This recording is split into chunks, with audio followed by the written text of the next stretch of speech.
It was on Father's Day of June 2017. He went out for a run, which wasn't unusual, and unfortunately on that run he had a cardiac arrest.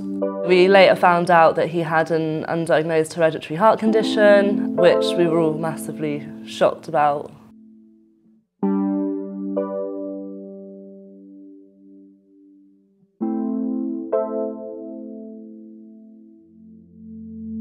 We met on New Year's Eve in Bideford, and then he added me on MSN Messenger.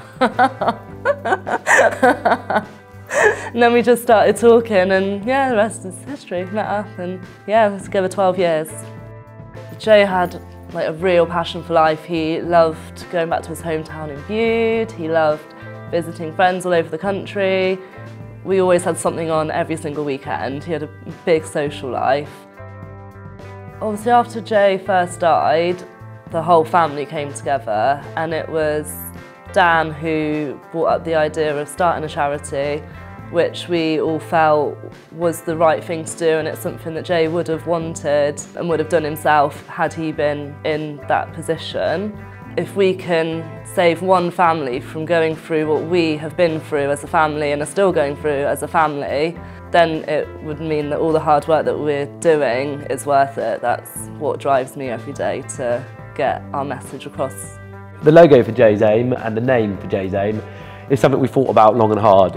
It's not something that happened by accident. We wanted to get Jay's name in there because, as sad as that is, the story regarding Jay, we felt that's important. That's the message that particularly young people need to hear, that a cardiac arrest can happen to anybody with little or no signs. The AIM part of our name, it stands for Assess, Inform and Make a Difference.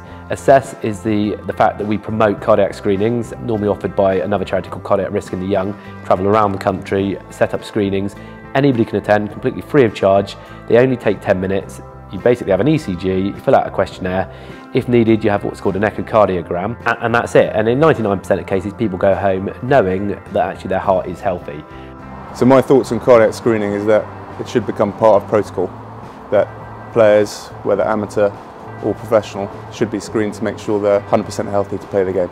A good friend of mine, Carl Rimmer, who I played with for years, had an incident last year when he had a stroke whilst training, and that certainly made everyone extremely aware of things like your heart. The I is informing people, so going into assemblies, going into sports clubs, speaking to young people about the risk and about CPR and about defibrillators and what a difference they can make in terms of survival rates. And then the M is Make a Difference, which is the CPR training and is also supplying public access defibrillators to places in need. So CPR sessions is obviously a massive part of what we do. When I say CPR, it always includes how to use defibrillators as well. CPR is obviously a life skill which everyone should know how to do. It saves lives. By going out there and teaching, training, raising the awareness of how to do it, like that is what we're all about. We just want to make sure that everyone has that life skill. I think it's really important that people have CPR and AED training. You know, we all live active lifestyles, and the sports we choose to do, I mean, demands a lot of us physically. In surfing, we have jet skis now that ride alongside the big wave surfers, and they kind of watch their every move, and each of those guys are trained in CPR.